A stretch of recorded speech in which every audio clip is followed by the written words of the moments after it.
insulted the Achim tribe, and those pushing the ethnic card are the ones stoking the embers of ethnocentrism. We've got details.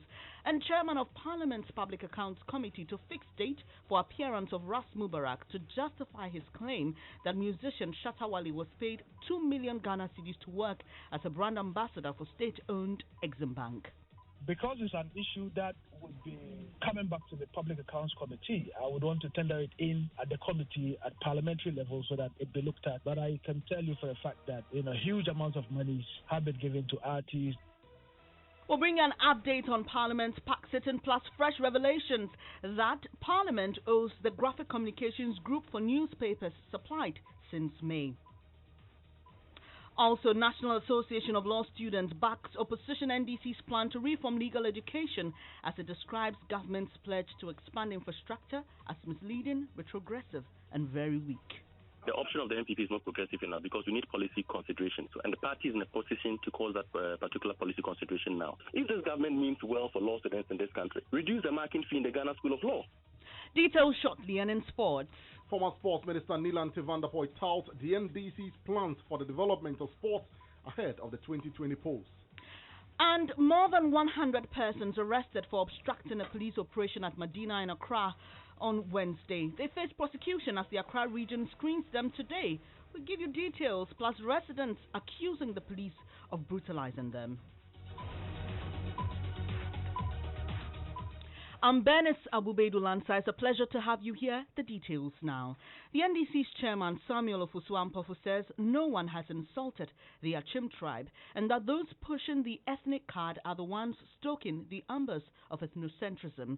He's been speaking at the opening ceremony of a training program for lawyers and other party members on electoral laws. They're doing this ahead of this year's election. Erastus Asare Donko was there for us. So, Erastus, what exactly is the chairman of the NDC using to back his claim that those pushing the ethnic card are the ones stoking the embers of ethnocentrism? Well, on the sidelines of training for lawyers, as you said, he has been speaking to us, and he thinks that that the president shared is not what the president said, and it does not refer to the entire Achim tribe. And he is an Achim himself. He doesn't feel that the tribe Achim has been insulted, the chiefs and people have been insulted. He will not tolerate that. And he's calling on the Peace Council and other eminent people in the country to tell those people stoking that ethnocentrism track to stop it because it does not augur well for the country. But Erastus, has he been responding to at least calls for an apology? Well, he says that he doesn't think that first anybody has insulted the people of his hometown, and so he doesn't see any need for any apology anywhere, but he just wants the people, and he specifically mentioned the vice president and the president himself, that they are the ones who are raising the issue which is meant for a few people to mean for an entire tribe and stoking the ethnocentric card for people to create a sort of mayhem around it. And he thinks that they should stop because it doesn't augur well. It's going to create conflict if it doesn't stop. Thank you very much. Erastus Asare Donko is a man in the Ashanti region. Let's stay a while on politics. Running mate to NDC flag bearer, Professor Nana Jenopoko Hajiman, says government goofed in the procurement of past questions for senior high school final year students. She argues that's not the way to improve performance of students. She believes provision of learning materials, expansion of infrastructure, coupled with strict supervision would rather cushion the students to better their grades during exams. She explained the vision of the NDC administration was to ensure parents have confidence in public education. She was speaking during a working visit to staff of Imani Africa. My colleague Kwesi Parker Wilson was there and joins us with more. So, Kwesi, apart from education, what more has the NDC's flag bearer been saying? Well, so essentially, she's been telling the Imani officials what the NDC manifesto seeks to achieve if the party is elected into governance during the December 7 election. And she made the point about why the party decided to consult the people before crafting their manifesto. She believes that the people know their needs, and it is important that you listen to them, understand them, and then put together a policy document that would address their challenges. And that is why she has made some time to come and visit Imani and other civil society organizations to let them have a better appreciation of the NDC manifesto, and also engage them and find out the issues that are bothering them, so that when the party comes to power, at least they can create a channel where they can meet CSOs and help build the nation. So, Kwesi, what was the response from the think tanks to the running mate of the flag bearer of the NDC? President for Imani Africa, Mr. Kofi Bengto, welcomed the idea and actually commended her for the good work in his work that she's doing, but also made the point that they are not happy with the implementation of the free SHS, because they believe that the free SHS is collapsing the economy, and that they want NDC to do something about it. Of course, they even want the government to actually review the policy, and with the assumption that if they don't review the policy, perhaps it could stagnate the country's economic growth. Thank you very much, Kwesi Parker Wilson. They're bringing us updates of Professor Nana Jino-Poku-Agyeman's visit to some CSOs, including Imani Africa. Now, the National Association of Law Students has launched a scathing attack on the governing MPP's proposed policy on reforming legal education. The group describes government's plan of expanding infrastructure as weak, misleading, and awkward. In a statement, they explain, saying, expanding infrastructure will not address the immediate challenges facing students. Law students have in the last 4 years demanded that legal education is made accessible to all.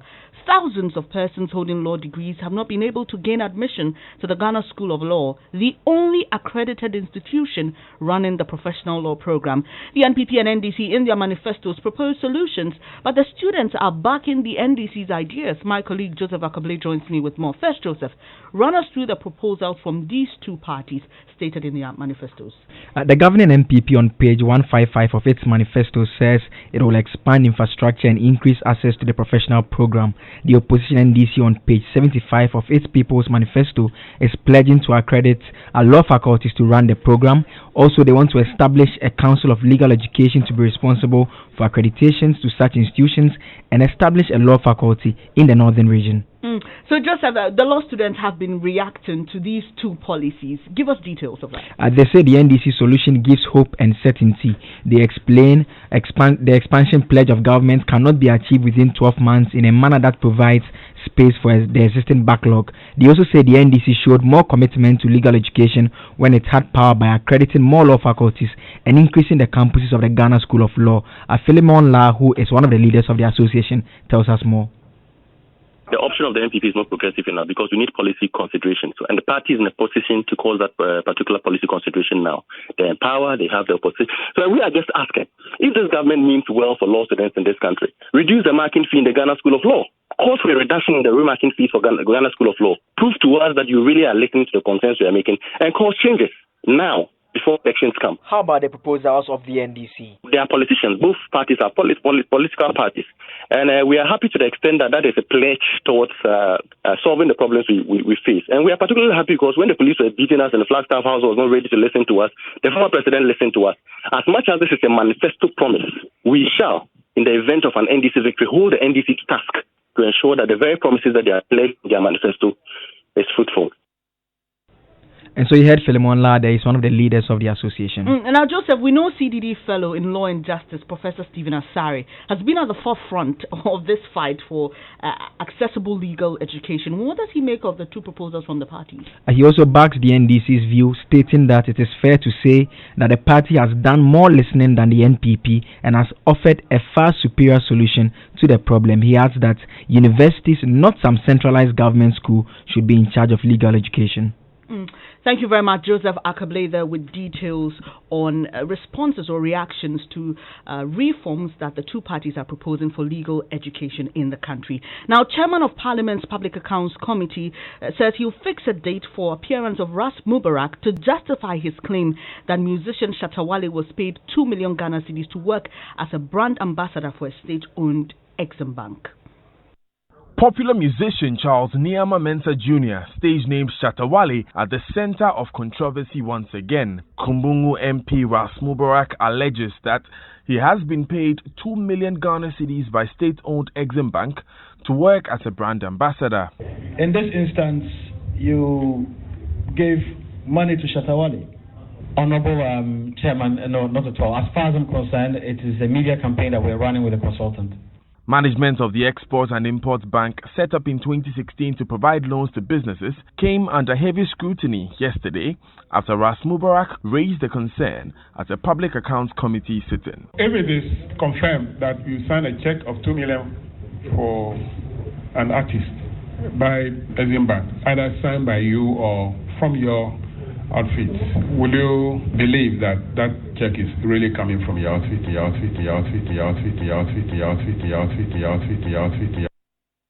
Apologies for that technical hitch. We'll rectify it and hopefully get you back that story during this bulletin. But let's stay with Parliament's Public Accounts Committee, because the chairman has assured the Graphic Communications Group debt owed by Parliament for newspapers supplied to the House will be paid soon. Responding to questions before the committee, Graphic Managing Director Ato Afo disclosed Parliament hasn't paid it for newspapers supplied since May 2020. My colleague in Parliament, Joseph Opoku-Gakpo, joins us with more. Joseph, so did Chairman of PAC, James Aveji, give details exactly of when this money will be paid back to the Graphic Communications Group Limited? Mr. Veji's reference was that what is happening as far as the sitting of the committee is concerned is public, and he's confident that the administrators here in Parliament are paying attention. And so the concern that was being raised by the officials from Graphic Communications Limited, that since May, they've not had the set payment for the newspapers being done. It's something that the administrators would be paying attention to, and subsequently they would act on it and ensure the necessary payments are done. Pensions Regulatory Authority has appeared before the committee. What have they been responding to? They've also been responding to questions, among others, on the Auditor General's report. But additionally, there was a question from the Kumbungu MP Ras Mubarak on the steps that the authority is putting in place to ensure that pensioners will get the necessary amount that will be able to take them home at the end of every month. And the Deputy Minister for Employment and Labour Relations, Chokwebe, has been noting that that is something that will depend on how much contribution they make while they are in active service, and he's been encouraging more people to make sure that they pay their threat pension voluntary. Thank you for those updates, Joseph. But before you go, tell us who else are we expecting before PAC today? We've had the Data Protection Commission appear before the committee to respond to questions led by the Communications Minister. And there's been a number of queries, including how come they had a serving board member who was resident in Nigeria, and more than 15,000 Ghana cedis had to be used to buy tickets for him to show up in Ghana for board meetings. As well, there had been queries on how come some board members of that particular commission had actually signed and taken allowances for board meetings they never attended. And the officials of the commission say these issues have been rectified and the said amounts have been recovered.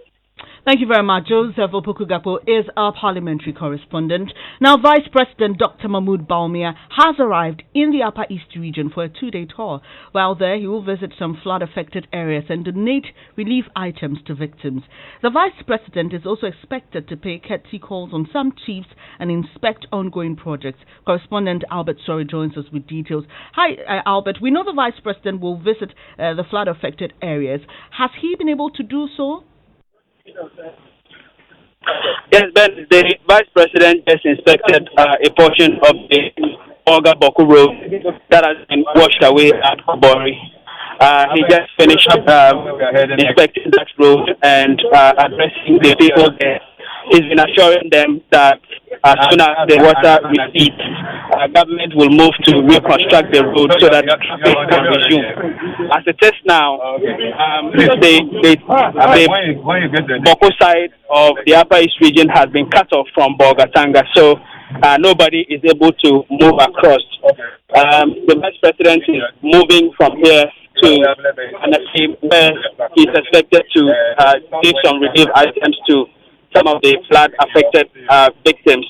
But right now, he's just stopped to try and address stranded passengers who are on the road and unable to cross. So, apart from donating relief items, do we know if there's any special plan to help those affected, especially those whose farm produce have been destroyed in the floods?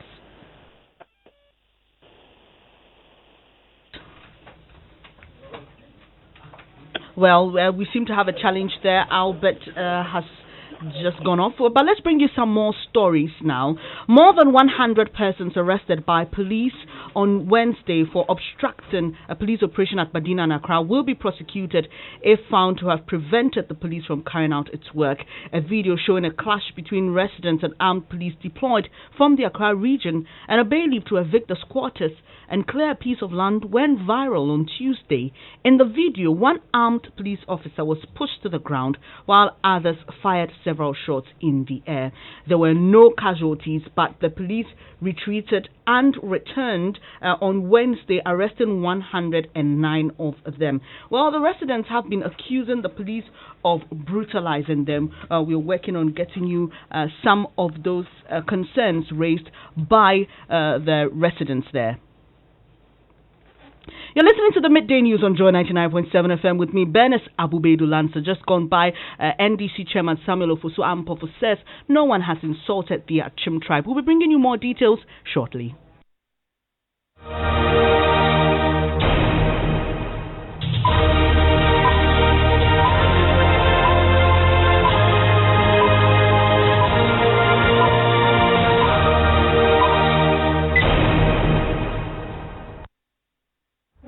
Look at you, the big boss. You know they hear. You know they fear who? Until somebody says, I will tell your mother. That's why we say wear a mask, or else we will call your mother. Hey, why are you disgracing me? Why your mask? Wear it for her. Wear it for me everywhere you go. MTN. Visit wearit4.me to send a message to someone. So, if home is where the heart is, and the heart loves its peace of mind, and peace of mind means having everything you need, then the answer to that equation is Electroland Ghana Limited. Electroland Ghana has everything you need to make your home the place to be. And since we're looking out for everyone, we bring you the Stay Safe and Enjoy promotion with 3 quality appliance brands you love: Nasco, Media, and Toshiba. Buy the 40-inch Nasco satellite TV for 999 Ghana cedis, Nasco ACs starting at 1,499 Ghana cedis, and gas cooker for as low as 499 Ghana cedis. And the Media tabletop fridge going for 749 Ghana cedis, washing machine for 699 Ghana cedis, and Toshiba, the #1 Japanese brand selling fridges starting from 2,299 Ghana cedis, and the microwave going for 499 Ghana cedis, and so much more. You do not want to miss out on this Stay Safe and Enjoy promotion. Rush to the nearest Electroland showroom nationwide. Electroland Ghana Limited, home of electronics and appliances. If we change the way we look at things, the things we look at change. Winning strategies, nuggets of wisdom, unforgettable stories, all in one inspirational hour. Springboard your virtual university with Albert and Comfort Okran and guests. Planning is bringing the future into the present. A job is for the salary, is mundane, is survival oriented, and there's no passion. But a career has fulfillment, innovation, drive. A growth path is clear, and you can build step by step all the way to the top. Matriculate at 7 p.m. and graduate at 8 p.m. every Sunday on Joy 99.7 FM and live on Facebook. Springboard is brought to you by Legacy and Legacy and Joy 99.7 FM and proudly sponsored by MTN, Enterprise Group, UMB Bank, and Axis Pension Trust with support from the graphic business. Here's where we turn around.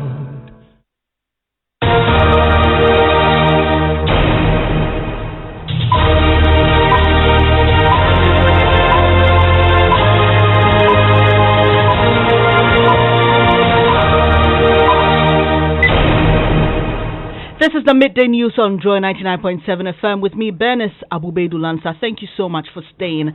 Now, Ghana's Forestry Commission reports indicate wildfires cost 3% of the country's GDP. That's estimated at $210 million. Unfortunately, farmers' response to these disasters have often been too late. The Earth Observation Research and Innovation Center of the University of Energy and Natural Resources has come up with a solution. That's in Tech Thursday by Chrissy Deborah. Advanced Virtual Fire Information System sends alert to farmers on wildfires at their locations. The center uses satellite observations to detect bushfires across the West African sub-region and up to Libya and Chad. Users, after dialing in the code available on Android, iOS and the web, can register their location. Dr. Mark Amobwate is lead investigator. Currently, the short code we are using is the *920*49#. First and foremost, we have a web app, we have a mobile app, and the USSD.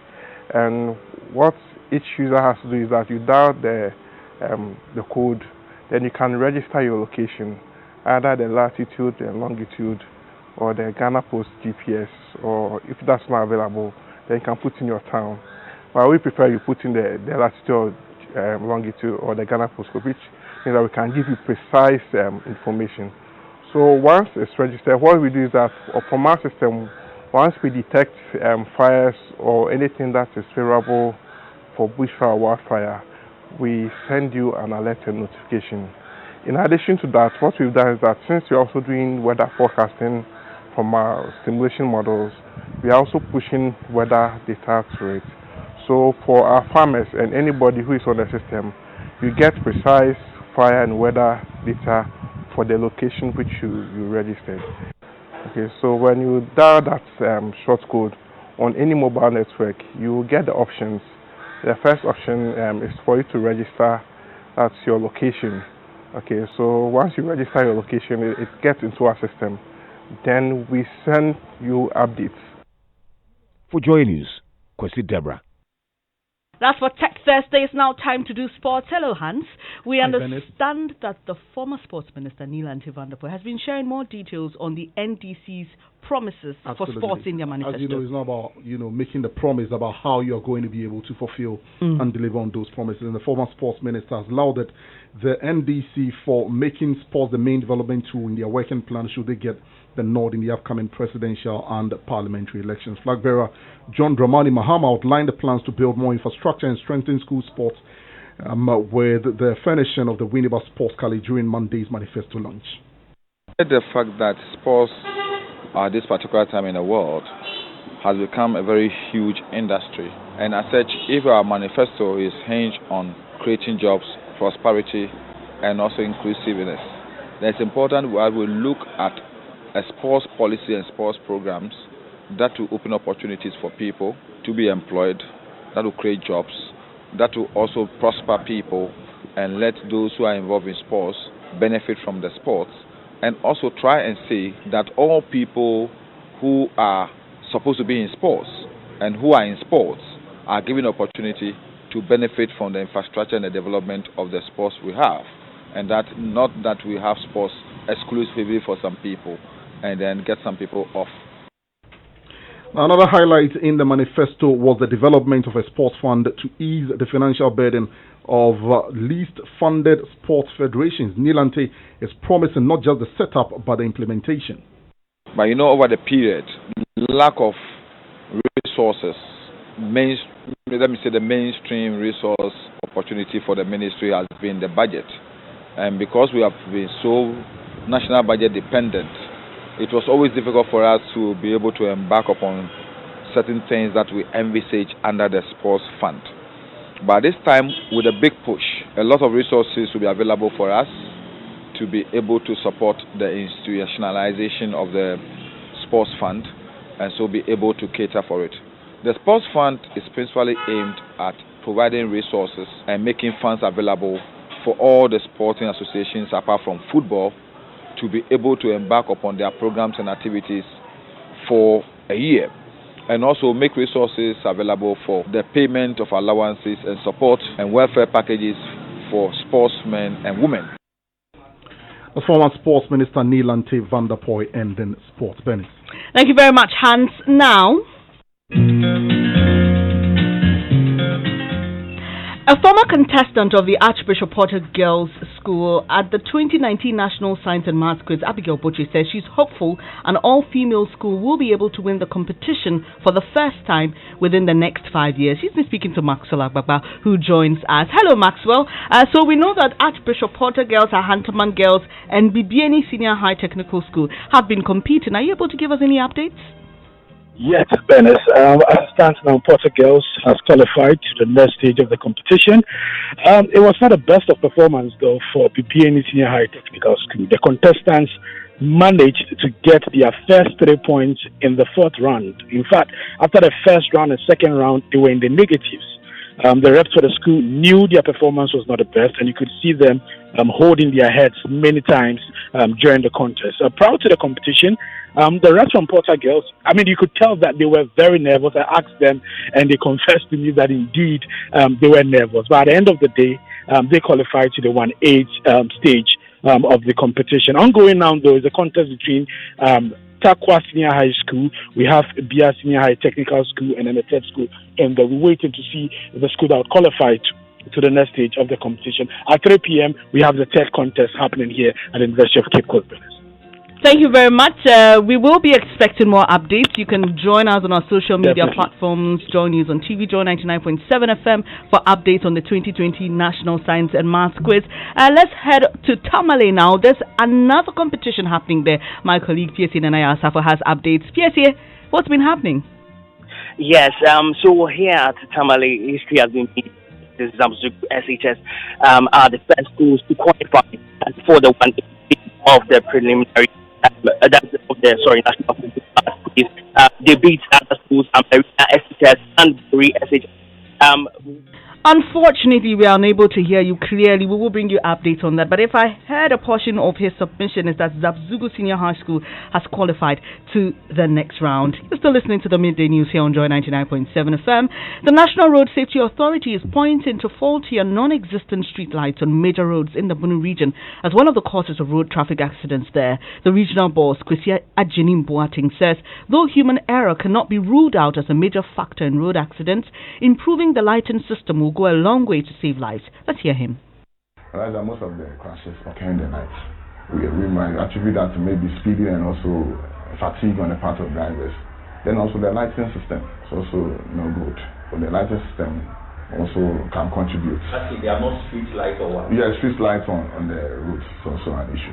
On most of the highways. It's a factor. You have the Bunu Region National Road Safety Authority boss, Kwesi Ajenim Boateng. Now to Arrival Live, brought to you by Toyota Ghana, Bedrock Insurance and Logistics Movers. If a breakdown occurs, turn hazard lights on and get the vehicle to a safe location. That's how you arrive alive. It's now time to pick up some entertainment news. Kadi is here. What do you have? Yeah, now after Kwame Eugene won Artist of the Year at the just ended Vodafone Ghana Music Awards, a few days ago he released a new single, Wayewie, a song which features gospel musician Obapa Christie, and he was sharing more about why he released the song at this particular time. So, Son of Africa album, this one came out on the 9th of October. Yeah. Which is the Son of Africa album. And I'm going to be a title here, Wayewie. Featuring my godmother, Obapa Christie. You don't mean it? I mean it. For real. Wow. Yeah, very tight, pan. I mean, me catch and some blessing me with a verse, I think some time ago. I check a cry. It's been months. And Naki a Chinese releasing in Nane album on the 9th of October. But looking at said I'm releasing Open Gates, but 1 million views in 1 week. Okay, so that was Kwame Eugene on why he decided to release this particular song of his Son of Africa album at this particular time. And he's saying that he thought this was the perfect time after winning Artist of the Year at the just ended Vodafone Ghana Music Awards. And he was speaking on sister station Adum FM. Time now to Amele. What should we expect in business at 1? Well, Bernice, President Akufo-Addo has assented Charter of the Institute of Marketing Bill, paving the way for better regulation and transformation of the profession. We've got all the details at one. We definitely will join you. Thank you for your company here on the Midday News. Our top story, NDC Chairman Samuel Ofosu Ampofo says no one has insulted the Achim tribe and that those who are pushing the ethnic card are the ones stoking the embers of ethnocentrism. I'm Bernice Abu-Baidoo, Lansah. There's more news when you log on to myjoyonline.com. Please don't go away yet. Coming up shortly is Living Word. New things happen in new seasons. Being able to identify the season and knowing what to do to make it favorable to your life can be tricky. Find out how to approach such a season as Pastor Mensur Tabo presents part 2 of the series. It's a new season on Living Word right after this.